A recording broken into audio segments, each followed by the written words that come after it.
Welcome to the Brave Little Podcast. Aaron, how you doing, man? Oh, my friend David, it's been so long since I've last spoken with you. According to Facebook, there's some big changes going on in your life. What's going on, buddy? Well, I'm proud to announce that the intro, our intro to the Brave Little Podcast, is no longer a lie.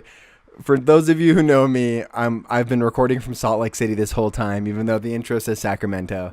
But soon that will be true because my wife and I are moving back home. Wow. We're doing it. Huge news. Yes.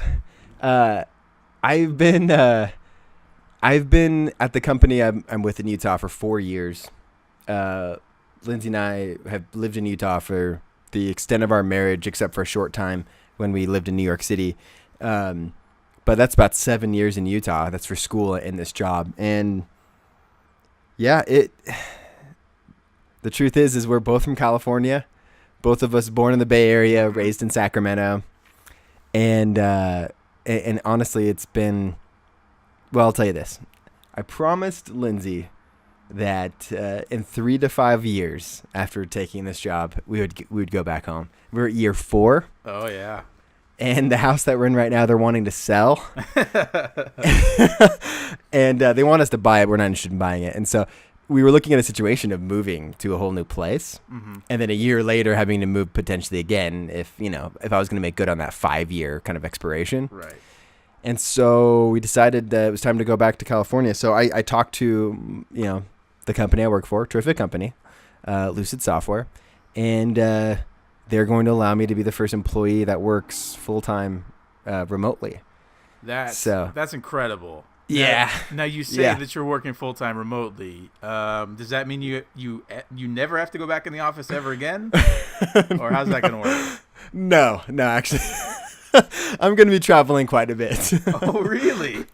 Yeah, so I have to, part of the arrangement is this, and I'm going to be honest with you, I didn't think it was going to be a possibility. I honestly had resigned myself to the fact that I was going to have to find work in California, and that's the way it was going to be. Well, for what I heard, I know that you didn't really want to talk about this, but I think that, everyone that's listening to this podcast, they're all friends of ours. Yeah. So I can say that I know for a fact you were filling out applications at all of the In-N-Outs in the Folsom, the greater Folsom area, the greater Sacramento area. Because you just wanted to come home so badly. I have a whole list of the In-N-Out burger locations. I'd gotten to the point I was so low on the list of how many I was applying to. I was down in Bakersfield. Fresno rejected you. Modesto rejected you. Linz, I hope you like Bakersfield or Fresno or San Bernardino. Hey, this is a true story. I actually couldn't get a job at a Jack in the Box when I applied several years ago. They rejected me and said I wasn't Jack in the Box material. So I several years ago. I think that was a lot of years ago. Yeah. Oh, I think the most embarrassing. Let's see. I didn't get a job at Baskin Robbins when I was 15. Is that because you're lactose intolerant? Yeah. Part of it is because I told them because of my religion, I can't serve up ice cream. Right. And if which made it difficult. If you even take one of those little taster spoons, I mean, you're gonna have diarrhea for days. So it's just best if you don't work there. Oh, you mentioned In-N-Out, and this is a funny thing. There are a lot of things I like about Utah, and I've grown to like about Utah. The pool of California is many. I mean, it's our family. It's our where we were raised. Mm-hmm. It's the weather. Right. It's California, and but I will say one thing I won't miss about Utah is the amount of terrible things that Utahns say about In-N-Out Burger. I'm not gonna miss that. I'm not gonna miss that one bit. It drives me crazy to no end. They've got this and I know I get why they do it, even though I don't think it's justified. But for years and years, they have these people from California that either visit Utah or move to Utah, and all they talk about is In-N-Out Burger and how amazing it is. And eventually, In-N-Out Burger finally comes here, and there's a whole bunch of locations. And Utahns to no end talk about how overrated it is and how crappy the fries are and the burgers aren't even that good. That's and incredible. And I'm like, look, there is not a better fast food burger than In-N-Out Burger. There's just not. They want to compare it to non-fast food burgers. Like, wait a minute. What about the Wendy's Baconator? You're going to tell me that the double is better than that? I'm going to be honest. I had a Baconator yesterday. I'm not even kidding. I had a Baconator. The photography is fantastic in the drive-thru. Uh-huh. The amount of bacon on it, it's like, I'm going to try this. It wasn't good. No. It's probably the greasiest hamburger in existence. Probably. I don't know how they do it. Oh, I don't either. And it's amazing that they beat Carl's Jr. to that title. But anyway, it's this thing that Utahns have, and it's their way to like push back against Californians is to be like, oh, yeah, In-N-Out Burger sucks. Mm-hmm. It's not that good. And then they'll say ridiculous things like Wendy's has better burgers or McDonald's has better fries or whatever ridiculous thing it is. And I just like laugh. I'm like, okay, all right, that's fine. You can do your little, dog and pony show about how In-N-Out Burger sucks, but like it is the greatest fast food burger and it's not close. It's just not close. There's no question about it. So I was telling you earlier that my wife had a company party yesterday. Yeah. And it was open bar. And so the company actually provided us Uber service. Nice. Yeah, so it's it's smart. You give your responsible. Exactly. You give your employees the option to head home without having to drive drunk. And so we took advantage of that. We actually took an Uber from the party location directly to In-N-Out so we could get dinner before we headed home. So, did you really? Oh yeah, that's a true story. And it was about midnight, and this In-N-Out had a line out the door. Of course. Yeah. Of course. Yeah. So this is the thing that we used to do all the time. Now, growing up, I had friends that, are active Mormons. I find that hard to believe. Believe it or not. Okay. Part of the Mormon faith is not to purchase things on Sunday, right? Like not to, if you can help it, right? Obviously there's emergency situations and do what you got to do. But if you can help it, don't make people work on Sunday if you can help it, right? And so there was this tradition that happened, when I was in high school is right at midnight on Sunday, we would go over to In-N-Out Burger because it's open till 1 a.m. Right. And which is hilarious because, those people were working on Sunday. They didn't have shifts that started at 12 and went to 1. But yeah, man, we would get there at midnight on Sunday, or I guess technically Monday morning. And yeah, you're not kidding, man. Line out the door. Yeah. Like that's In-N-Out Burger. They could be open 24 hours. They're going to have line out the door at 3 a.m. Yeah. You know what the funny thing is? A lot of places where there's, that kind of hype, it's the food never matches what the hype is. In-N-Out, it is so consistently good that it absolutely matches the hype. So I will defend it to my grave. Yeah. Yeah, as will I. And part of this is people want to compare it to other, restaurant burgers. And you can't really do that. It's got to be through a drive-thru. Now, with that being said, there are these kind of fast casual style burger places like Smash Burger or Five Guys. I still think In-N-Out Burger is better than almost all of those. Any I can think of. Yeah. But people try to compare to Red Robin and Applebee's or whatever. Still, I would argue In-N-Out is better. But my point is this.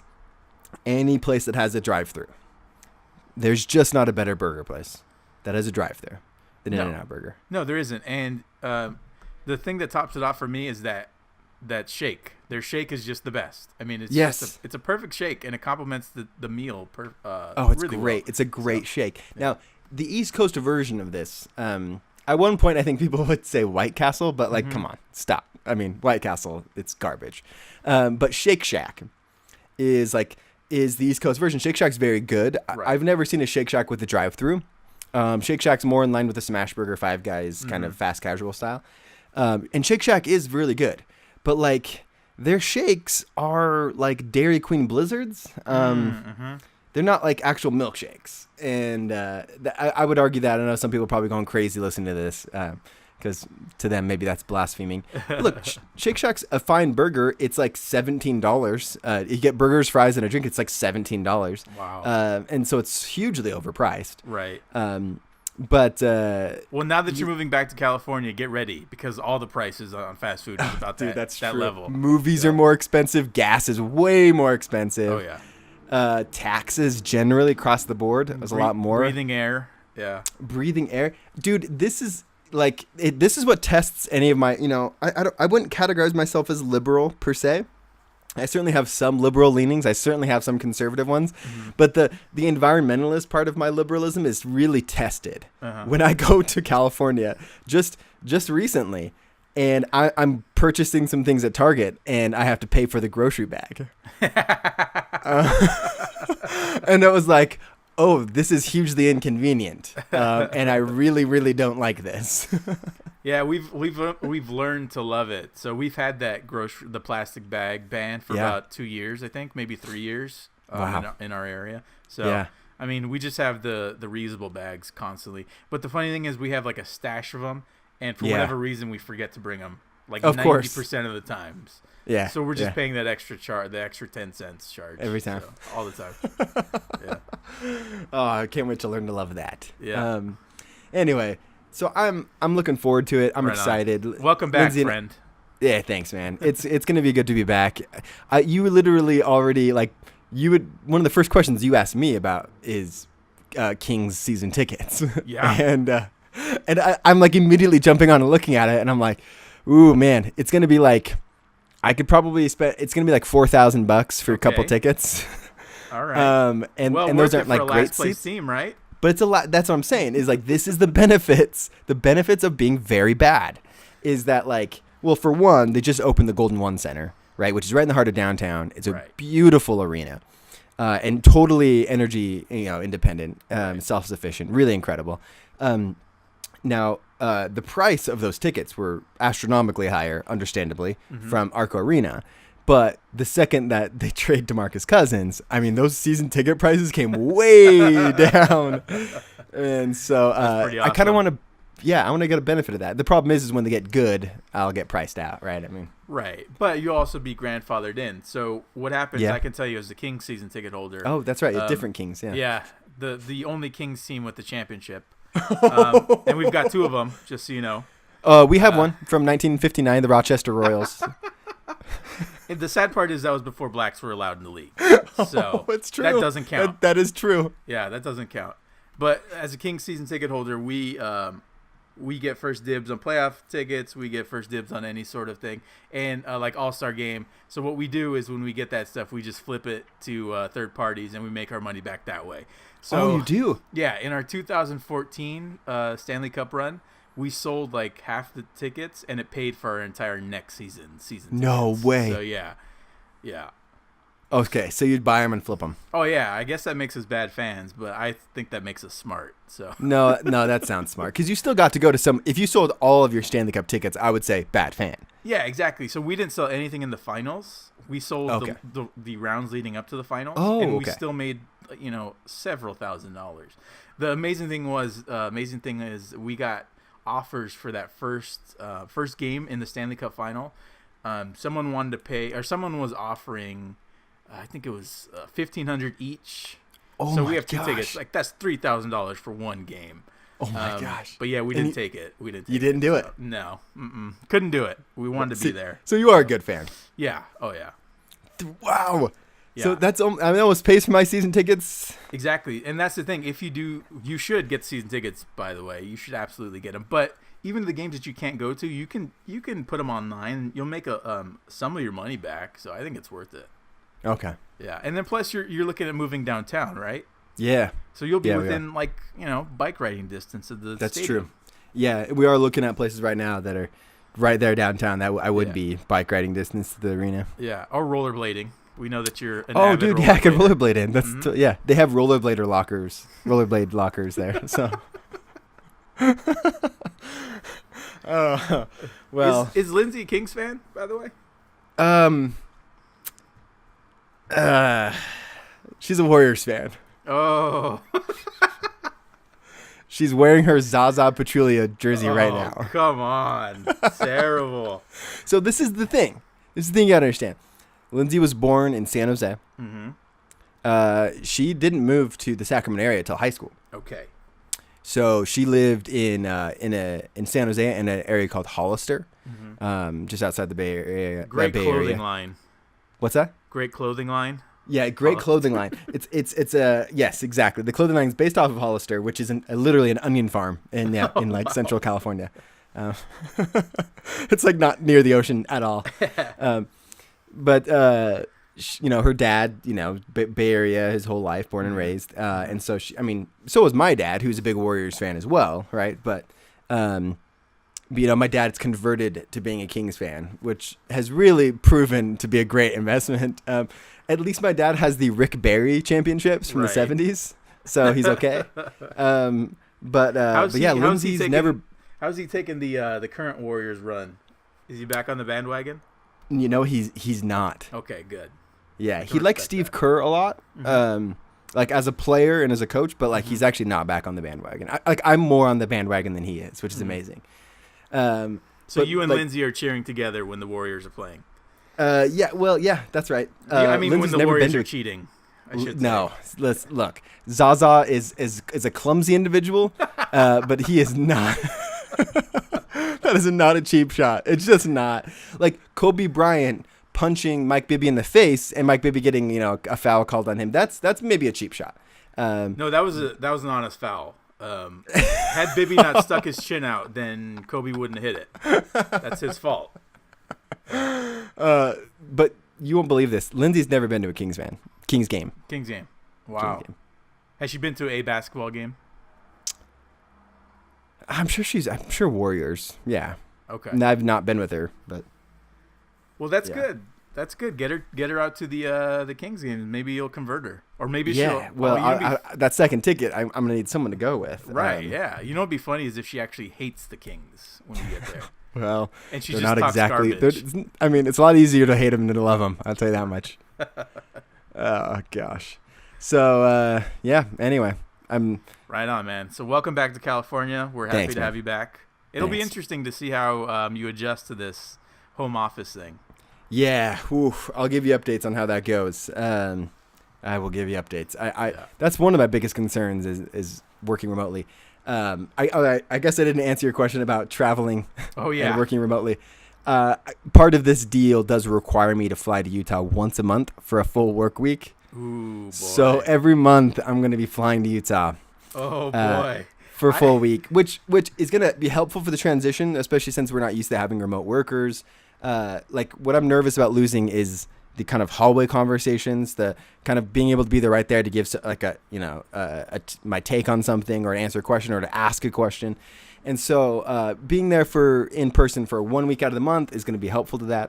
Otherwise, I'm considering honestly getting like an iPad that's just kind of like the stoffer pad. And like maybe I have like 3 hours out of the day from like 1 to 4 or something. I don't know. Where it's just I'm on FaceTime. I'm just there live. That's actually a really good plan.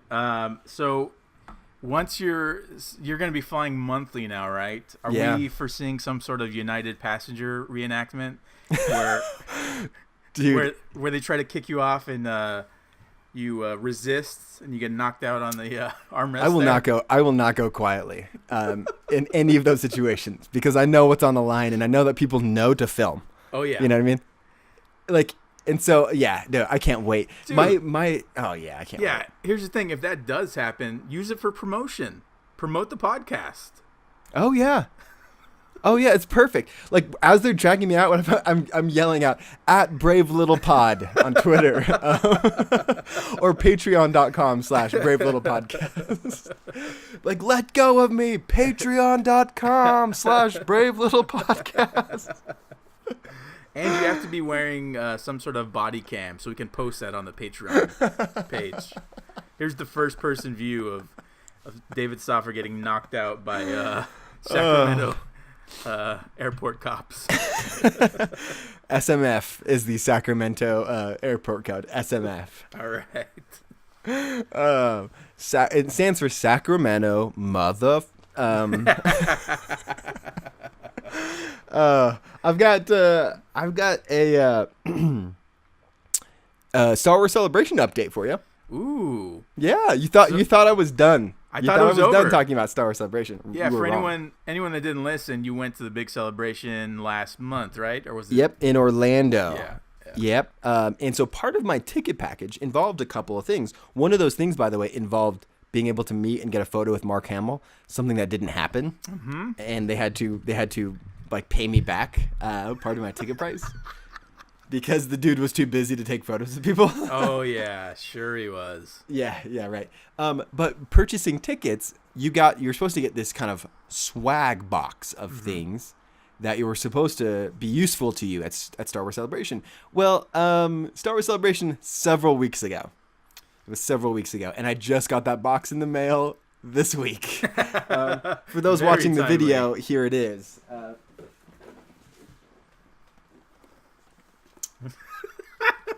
Yeah, I'm gonna go over what's in this. Part of it, it's amazing. I couldn't believe that. It says right there, Star Wars Celebration. It came with this shirt that I'm wearing, which is the artwork from. Yeah. So it's the poster from Star Wars Celebration, which includes the characters from the prequels and everything. So did you pull that shirt right out of the box and just put it on? Oh yeah. Oh, right on. That's good. Do you wash your shirts before you wear them? Oh yeah, several times before I put them on. I'm gonna go through some of the stuff in this bag, which is incredible. One of them, here's just it's a Star Wars Celebration mug. Oh wow, the handle's broken. Wrap. Amazing. Yeah, already shattered. This is a little stormtrooper beanbag, hacky sack. Hacky sack. There you go. This one would have been really useful, actually, at Star Wars Celebration. It's a medal that Han Solo and Luke Skywalker get at the end of A New Hope, the one that famously Chewbacca didn't get. And it's a hook where you're supposed to put your badges, the actual badge that your passes, your tickets. And so I saw people, a ton of people at the place wearing these, and I remember thinking, oh, that would have been nice to get.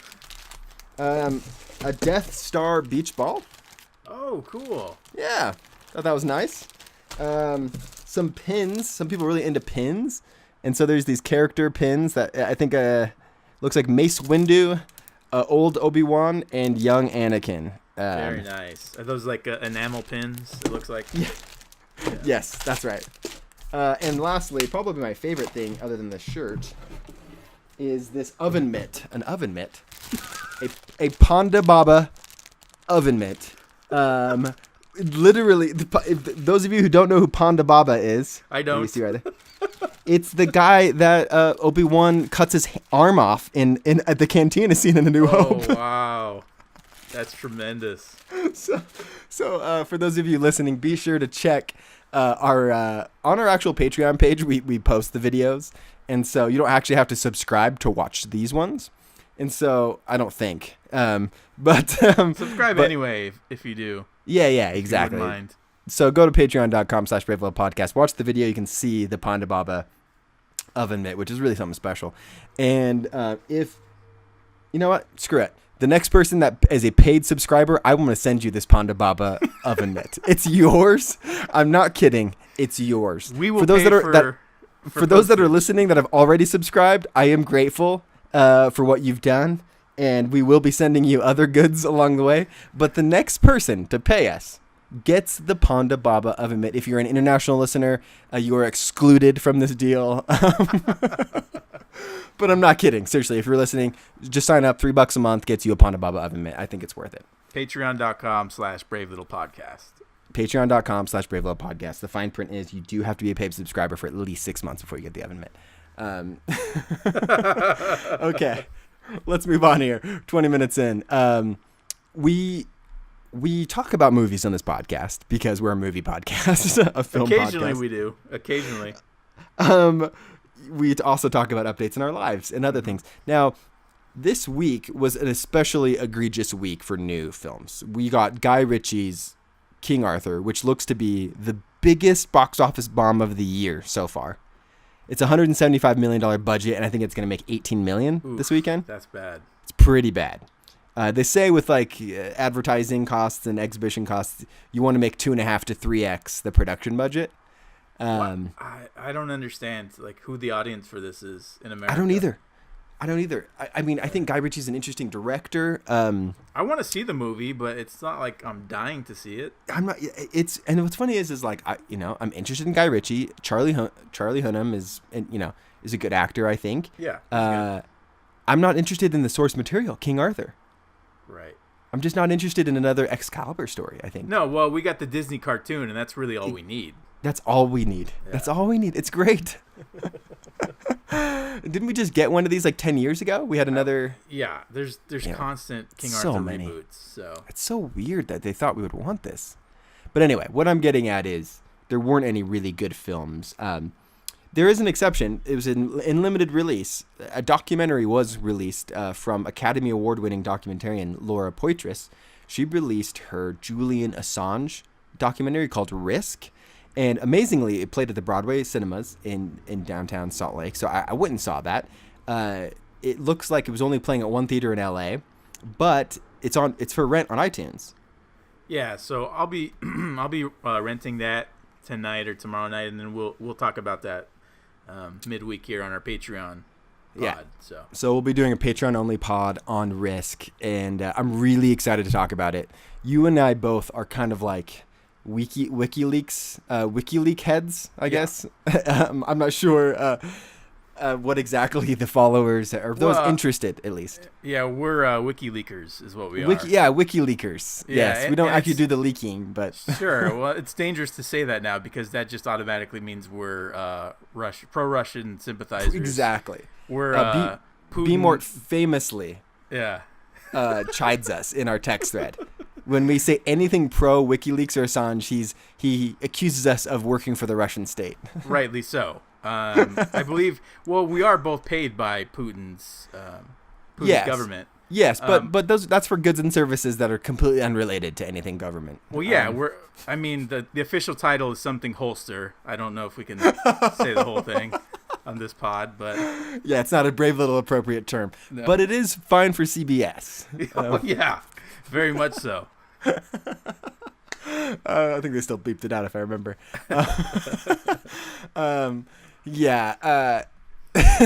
But pretty funny joke, by the way. It's very funny. It's one of the funnier things that he's said on his new show. So I fully applaud. Totally. His use of that. Colbert. Colbert. But you and I are both very interested in Edward Snowden, Julian Assange. All that stuff is very interesting to us. Yeah. This is something of a companion piece to Citizen 4, a doc that you and I both loved. And so I'm really excited to talk about it. So those of you who are kind of like us, who are very interested in this topic and towards in the idea of censorship and government information and what should or shouldn't be talked about, if you're like us, this is going to be a pod you're going to want to listen to. So patreon.com/bravelittle-podcast. But back to no good movies. Every now and then, and I think we've decided we'll do this occasionally, if there are no great movies, but there's something in television that's worth talking about, it's we're gonna do that. It's just gonna be, it's way better content than if we were to get up here and talk about King Arthur, or Snatched, or Snatched. Oh boy, Snatched might make more money than King Arthur this week, which is incredible. Yeah, I think they were depending on a huge Mother's Day audience, so I think that's gonna push it over this. But they were Goldie neck Hawn. and neck. Goldie Hawn is a draw. She is. Oh yeah, she is. Wildcats is a great movie. Yeah. Did you ever see that one? I was thinking Overboard with Kurt Russell. Oh, that's a solid one. That's a good pull. Yeah. I had zero interest in seeing Snatched. So. Yeah, literally zero.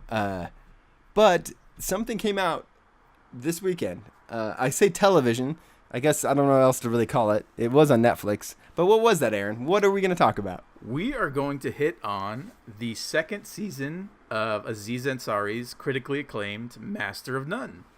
So we are going to do that. And there's an interesting wrinkle to this. Did you watch season 1? I have not watched season 1. Neither have I. No, I tried to watch the first episode of season 1. I was bored out of my mind. And I said, never going to watch it. So sorry, Aziz. I watched the first episode and a half, maybe the first 2 full episodes, and it just wasn't my jam. Mm-hmm. I know Skylar was begging us to watch it at the time. It just wasn't for me. Right. So here's the thing about Skylar and television. He watches a lot of crap. I think we can be honest in saying that. He likes a lot of bad TV. Yeah. But yes, he does. But we don't have to go into full detail just yet. He was right about Master of None. Yeah. Okay. So he absolutely was. It's amazing. So I've watched all but 2 episodes. So it's 10 episodes. I've watched the first 8. You've watched all 10. I binged all 10 today. Oh yeah, just today, and it came out just Friday, right? Yeah, I watched every episode today. Most episodes are like a little under 30 minutes. There's I think 1 or 2 that are over. There's one that's a full hour, and then at least one that's a little bit longer, I think. Which is really fascinating, and I like that the Netflix model allows them to to have wiggle room there, because sometimes it takes 33 minutes to tell the story. Sure. And like one of the episodes was 21 minutes, which I love. Yeah, exactly. And I like that they have that room, like you said, and he's free to explore whatever he wants to do. And I think that he's proven himself, especially with this season. I need to really go back and watch season 1 now because season 1 was so good. Or season 2 was so good. But I think that he's proven that he can do whatever he wants, creative wise. So yeah. Bravo to Aziz. And I think we're both fans of Parks and Rec, right? His Tom Haverford character. And so that's kind of what I went into season 1 thinking, like, do I really want to see a full season of Tom from Parks and Rec? And then I don't find Aziz particularly funny in his stand-up. So those two factors really did it in for me in that season 1. So isn't that what's fascinating here? Is because I'm not a big fan of Aziz's stand-up either. I think his stand-up monologue in SNL was very good, but that's the funniest his stand-up's ever been to me. And I've watched a couple of his specials. Yeah, and it's just not my type of comedy. It's just not not my cup of tea. Doesn't work for me either. No, it doesn't work for me either. But he does something in the show that is, it's like I don't know how to put it. It's almost, I don't want to say like a delicacy, but it's almost like each episode is just this really, really fine piece of art. Or that sounds so pretentious to say, but like each episode does this amazing combination of being lighthearted and funny, but having this like really true, authentic message that kind of resonates, and being able to do that balance is so difficult. And I don't know if this is more Aziz or more Alan Yang, his co-showrunner. I don't know exactly who's responsible. Maybe it's a little bit of both. Obviously, Aziz is like the face of it, but like it could be something Alan Yang is doing. But these things are just so expertly written that each episode is something that is not only really good, but I could see myself rewatching in the future. Oh yeah, no doubt about it. Like this show is. It's a comedy show, and make no mistake, there's a ton of funny moments. Like that's what I really appreciate about it. Yeah. Is throughout the entire thing, there are very funny moments, but it is extremely complex, and that's what I think that I truly appreciated it for. It has depth, and I totally, like you said, I can see myself 100% going back and rewatching these episodes and looking for stuff that I missed the first time around. Because there's so many layers here, and there's really great writing, really great directing, and performances are strong. So I'd like to experience it again. So I mean, our recommendation here is to not just watch this, but binge this, and binge it, enjoy it, take it in. It's a really, really, like I'll put it this way: Netflix has been pumping out content just at this rapid rate. Oh yeah, and with varying levels of quality. And it's still pretty amazing, their model and everything they're doing. But occasionally you come across something that you're like, oh, wow, everything about this was executed at a certain level that you're not used to. And that's kind of what's almost like startling about Master of None at first, is you're like, oh, wow, this is, like you had mentioned, incredibly thoughtful with a lot of depth. This wasn't something that was quickly just rammed through a writer's room. No. And yeah. I think that it deserves all the praise that it's going to get, and you can see in this show, you can see the seeds of what influenced him. Specifically, I'm talking about the series Louis C.K.'s FX original series. You can see that was like kind of the grandfather for a lot of these modern single camera comedy drama, like these comedy series that kind of like exist on the line between comedy and drama. And I would say Louis is actually more drama than it is comedy. Whereas Aziz is pretty much, it's a comedy first, and then there's dramatic elements from his life, romantic elements as well. But for me, Louis, that series is like, that's one of my favorite series that I've ever seen. And so I can see the influence that it had on a series like Master of None, and I appreciate what they've done how they've consumed that and molded their message in a similar fashion, but they made it their own as well. So I appreciate that. So I want to not do a full deep dive, but I want to talk about some of the highlights. And we're going to be going into some spoiler territory. I don't think, at least I'm not planning on talking anything that's like deeply spoiler. No, I don't think we need to. And so, if you're someone who really doesn't want to hear anything, I would understand. And now would probably be the time to tune out.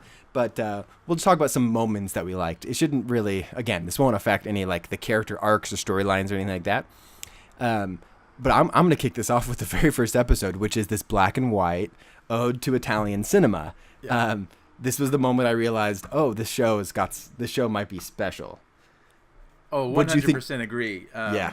It takes place, like I said, I didn't watch the first season, so I don't know how it played out, but you do get the refresher course to start off the series, and you find out that he had this relationship and he broke up with this girl, and he decides to go to move to Italy and follow his passion, which apparently is to make pasta. Yeah. And so that's where season 2 starts off. He's in this little town in Italy and making pasta and just living this Italian dream, essentially. And the first episode is completely in black and white, it's really, really well done. I mean, it's masterfully shot, masterfully directed. The performances are really they knock it out of the park. All the characters, all the actors, and the writing is just so sharp. The jokes are funny. Aziz is like, I feel like he's in his element right here. Yeah, and it's the just relationship. It's just a home run of an episode. It's really great. The way it was shot, which Aziz directed this episode. Oh, did he? Okay. Yeah, I think he directed like 5 of them. Okay. And I really like how he directs some. Eric Warheim directs some of them, which it's interesting seeing Eric from Tim and Eric's Awesome Show, Great Job, who is a literal towering figure to Aziz's. This is the thing about Eric Warheim, and he's not in episode 1. He comes in episode 2 in a big way. Which is kind of like his main episode, I feel like. Yeah. Eric Warheim is not a great actor. No.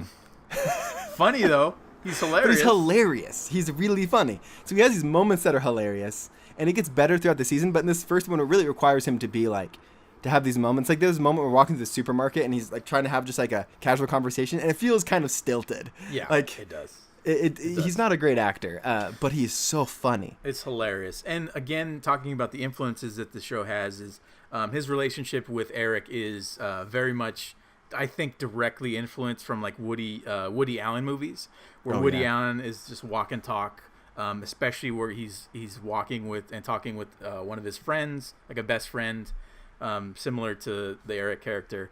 And they're just talking about life in general, and I think that they directly pulled that from Woody Allen movies, and they pull it off. It's great.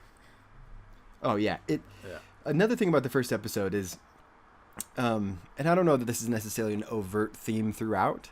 I think it's maybe one of kind of several mini themes, but it's this relationship between Aziz and technology. And what I mean by that is that he has this encounter with this woman. And like you're kind of rooting for him to have something kind of this relationship or this spark with her, and he ends up he gets her phone number and tentative plans for this next weekend, and then the phone gets stolen.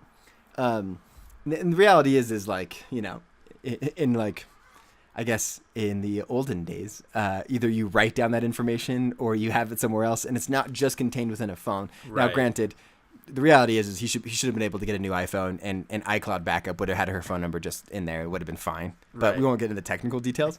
But like there's a lot about technology in this, between that just technology getting in the way in that way, and also in his dating apps later on. Oh yeah. And like. And the way that people communicate and rely on that technology, which is really interesting.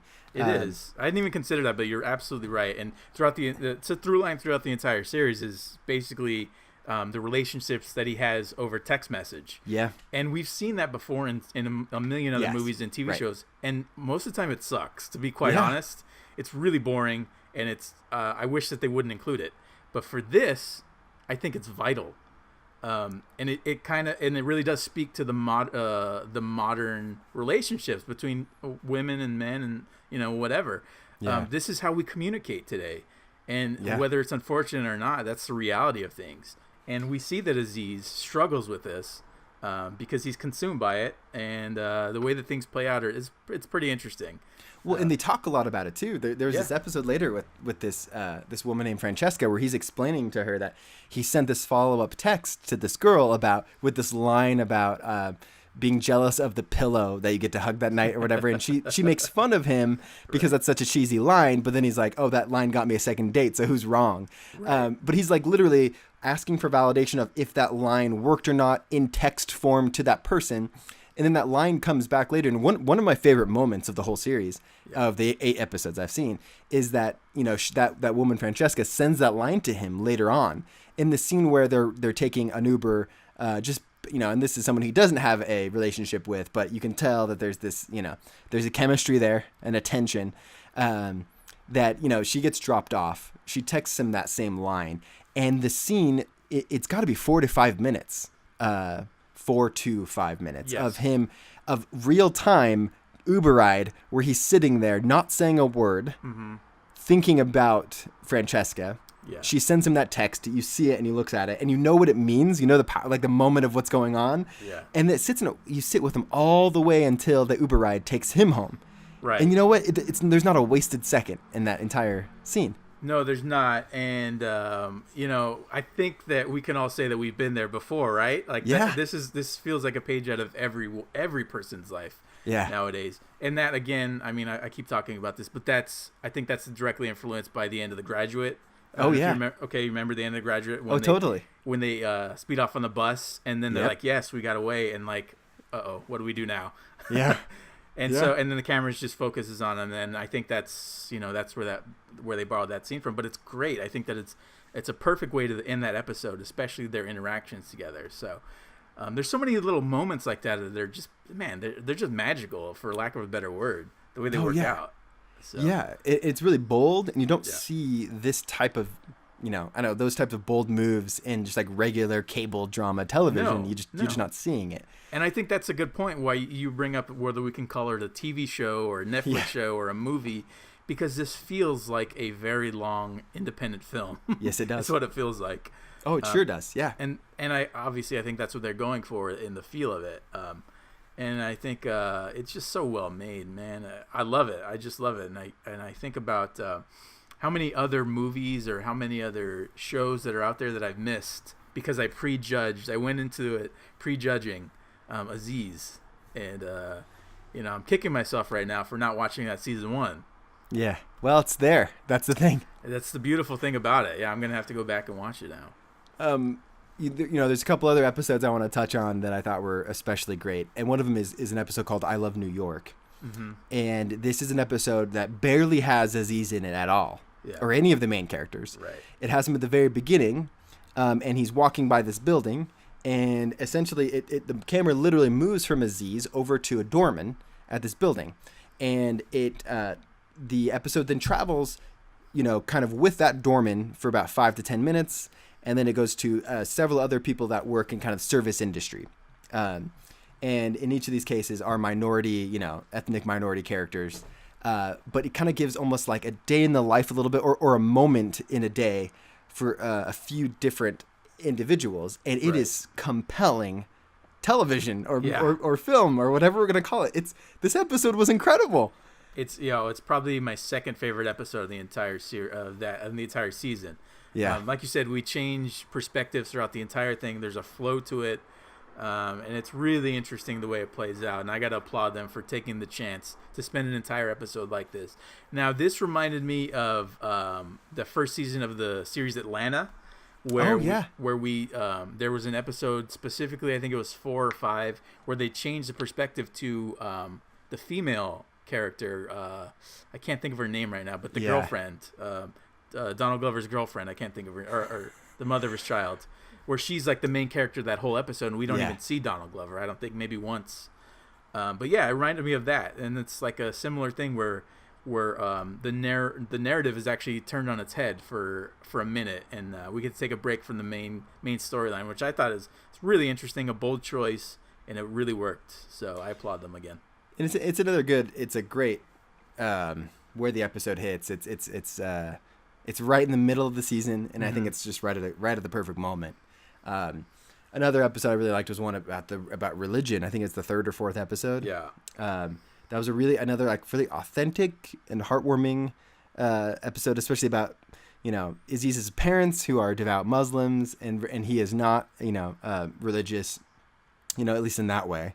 And it's interesting the way he talks about like having to be religious when extended family is there, pretending that he fasts for Ramadan, pretending that he does his prayers.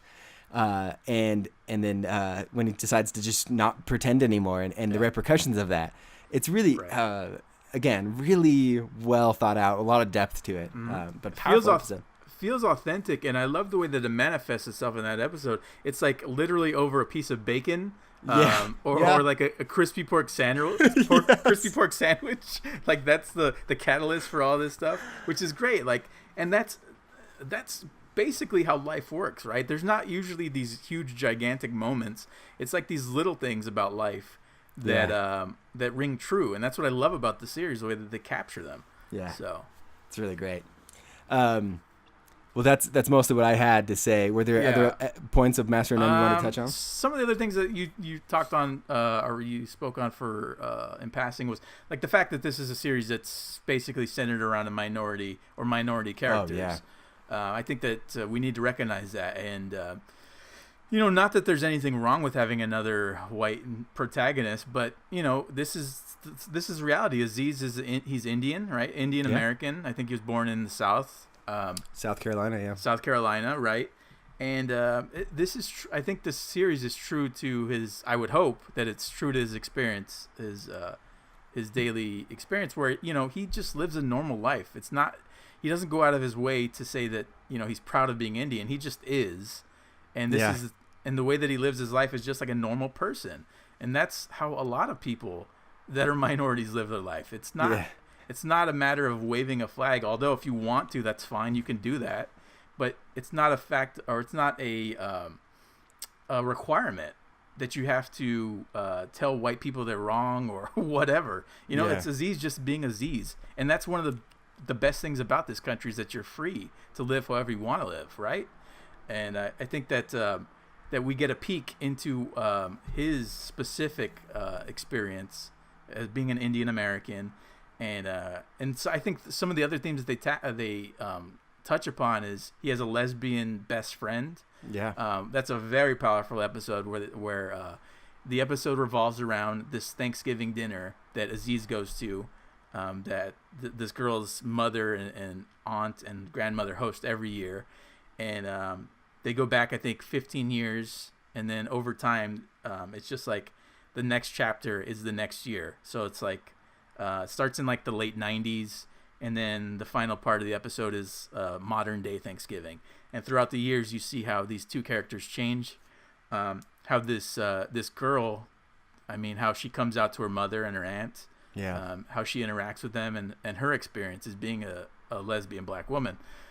So I thought that was a really interesting episode. It feels like it feels authentic and honest to me. Obviously I don't have experience with that. But it didn't feel like they were clubbing anyone over the head. They were just being honest about it, and I appreciate that. Yeah, I think it's important that that's how the message is delivered. It's a great episode. I also love how they touch on there's these cultural touchdowns through each of the Thanksgivings, and one of them in particular, they're talking about O.J. Simpson, and there's this great line about how anytime a black man gets ahead enough in life that he marries like a white woman, that the white culture tries to push him down, and this is the conversations that the main character in this episode, this girl, but her mother and aunt and grandmother are talking about, and the girl's like, what about Clarence Thomas? And the mother and the grandma was like, F that guy. And this is okay. That's another good point. Like the show maintains its humor throughout the entire run. It does. It's so important because if you don't maintain that humor, you absolutely run the risk of being preachy. Yeah. And no one wants to be preached to while you're watching a series like this. Yes, they're tackling an important subject with important subject matter that's poignant to today and to, forever, basically. But we don't need another preacher. We want something to relate to, because that's how your message gets absorbed, I think, at least. Yeah, no, that's totally. my feelings. So there a lot of this feels autobiographical to Aziz. I think that it is. It has to be. It has to be, right? I mean, and I think there's some humor. He names his character Dev. Mm-hmm. And Aziz, he's got a kind of an ongoing bit, and he actually mentions this in a podcast he did with Bill Simmons this past week about how like Dev Patel gets all of the dramatic Indian roles, and he's just like, I don't even get to audition for them because they just go straight to Dev Patel. Mm-hmm. And so I don't know if that has anything to do with why he named his character Dev in the show, but it'd be hilarious if it was. I mean, it's a common Indian name, but right. Is there anything about the series that you didn't particularly care for? Because I was trying, like, when I got to the final episode, I was trying to think back of, like, was there any misfires? Were there any, like, sour notes in this thing? Because, no one wants to hear just effusive praise about something. Yeah. And I was really stretching to figure out, like, what didn't work. I mean, not every joke lands, which is normal. But I think for the most part, we're talking like a 95% success rate on jokes. And some to the point where I'm laughing out loud. That's rare for me. Yeah. Dude, there was funny stuff. I mean, I was laughing at like this random side in one of the episodes. There's this side story with this. I don't know if he's Korean or Chinese, but the father of one of Aziz's friends, he's got two women. Oh yeah, that was great. I was laughing so hard, and at the very end, where he talks about how he came to an arrangement where they're both going to be okay with, because ultimately, old people at his age just want companionship, Right. And Eric Warheim is there, and he's just like, my man, And what's funny about that is, in the end, they weren't okay with it. Right, exactly. Like, that was funny to me. That whole thing, like, the good cooking and the dog were the things that And, that's a good point, because a lot of this, throughout the entire series, or throughout the entire season, you're seeing jokes that are set up, you're seeing storylines that are set up, and you're thinking, okay, in real life, it doesn't play out this way. Yeah, exactly. And then by the end, you're like, oh, it didn't play out that way. Yeah. They were honest about it. So, and you really appreciate it. And it's a surprise that it doesn't play out, with a happy ending necessarily every time. So, yeah. Yeah, I would say in terms of the knocks, I don't even think I'd consider these knocks necessarily. But maybe, I missed, after the first two episodes, I did miss being in Italy. Yeah, me too. That's a great point. Yeah. So I eventually got over that, and it was okay being in New York, because New York has plenty, of character and culture. Yeah. But the Italian stuff was just done so well. Mm-hmm. And the episode, I guess the second episode in Italy, which revolves around a wedding, which felt very Woody Allen-esque. But like that whole episode, and Eric Warheim is as absurd and as crazy as you'd expect him to be. It still worked really well, like emotionally. And the fact that he's going to an ex-girlfriend's wedding, and she's marrying a guy that looks just like him, or as he calls him, maybe even a fake Arnold. Yeah. I think that episode has the most jokes, and I think looking back, it's definitely the funniest episode for me. So. Yeah, it probably was, especially when they get the car stuck. Oh gosh. Because you've been to Italy, I've been to Italy, and I've driven around in Europe, and there are these tight spaces, and they're looking at this turn to go around. They're like, yeah, there's no way the car's gonna make it, and this truck goes by and just easily turns. Yeah, I love the absurd moments that they have, and that's one of the things. Like, having visited Italy for about a week, seeing those first couple episodes, like, it took me right back. Oh, it made me want to visit again. So, yeah, it totally did. So I missed being in Italy, because there was something about the way they even shot it and culture. I mean, it just really captured it. Yep. The second thing is like, don't watch this show on an empty stomach. Because, like, in real life, Aziz and Eric Warheim are like foodies. It's funny because, it'd be great to have Skylar on the episode. Skylar is literally has Tim Heidecker and Eric Warheim's phone number. And there's a lot. He was on one of Tim Heidecker's shows called On Cinema at the Cinema that Skylar flew down to L.A. to shoot. Last time Tim and Eric were in town, he hung out with them and went to like a restaurant with them. And he's got a photo with him sitting between Eric Warheim and Tim. And he says that Eric is just like a foodie. And then he told me at the time that he hangs with Aziz Ansari, and that all they do is just go out to eat at like these fine dining, restaurants.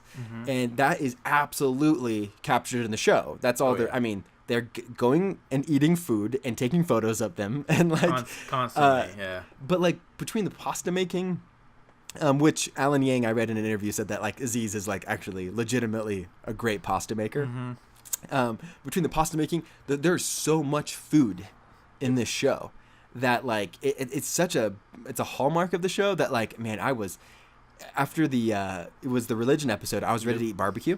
I was ready to get pasta after some of these Italian episodes. I mean, it's food. And now he works at this Food Network, right? Which reminds me, I knew for sure you were gonna love this show when I hit the episode that had Bobby Cannavale. Oh yes. I was like, Aaron's gonna love this. Yeah, one of my absolute favorites. I love his turn in this, and while I didn't, I'm not going to spoil the last episode, but I'll just say that Bobby did a great job. Okay.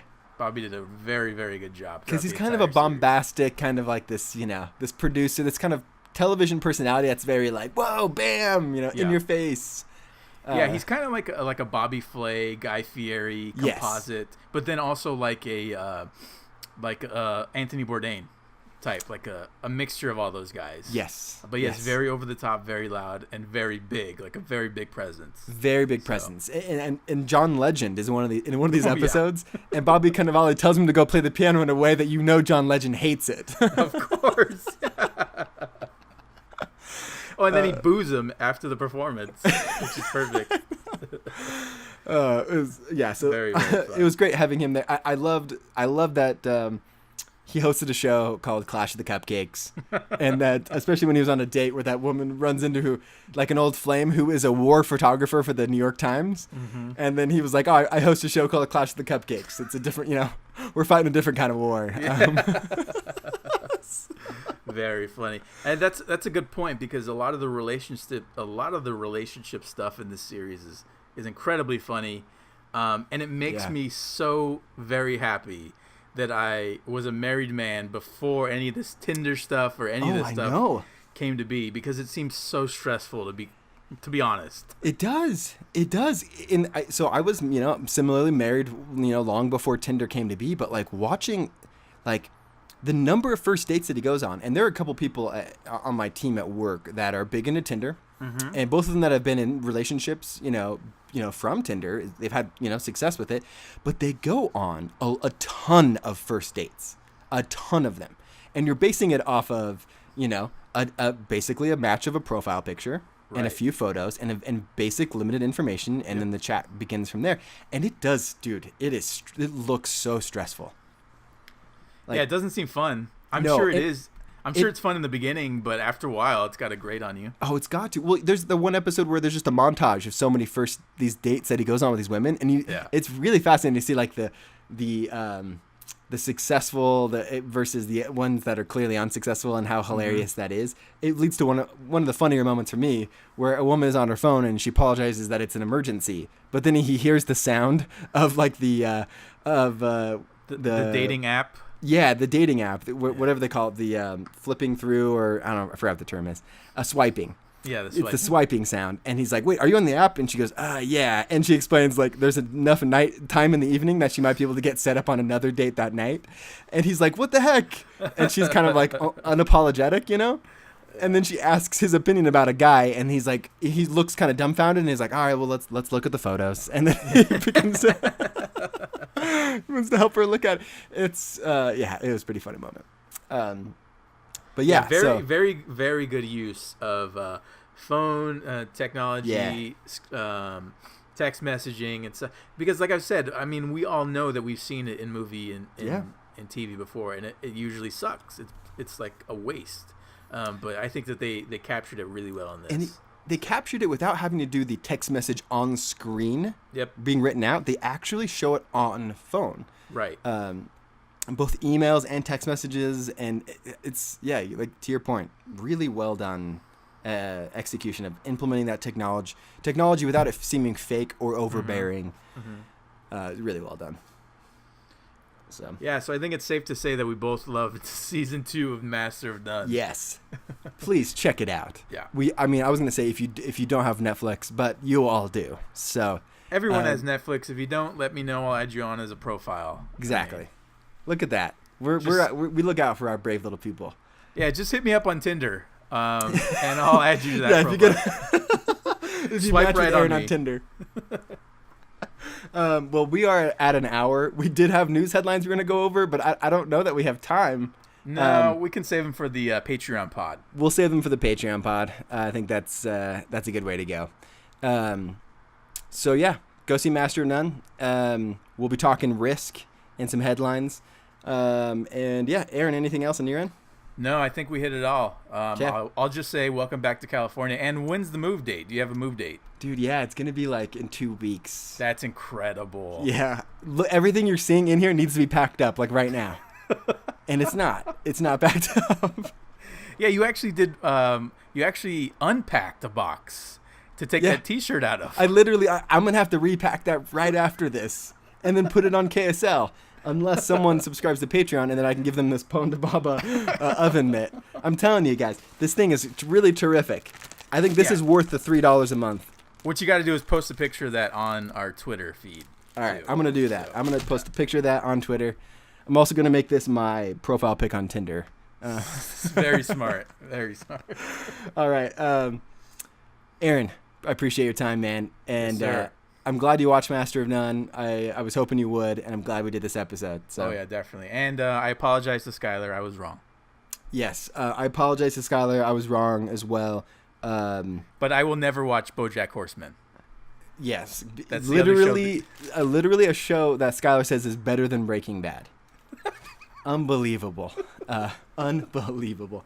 Speaking of Breaking Bad. BoJack Horseman. Come on. Quick plug though. Better Call Saul right now is peak Better Call Saul. To be honest, I haven't even started the season. I'm saving them up. So. Okay, it's a slow burn. It can be taxing at times, but right now it's paying off in a big way in season 3. So awesome. Well, that's it, folks. As we say, hold on to your butts.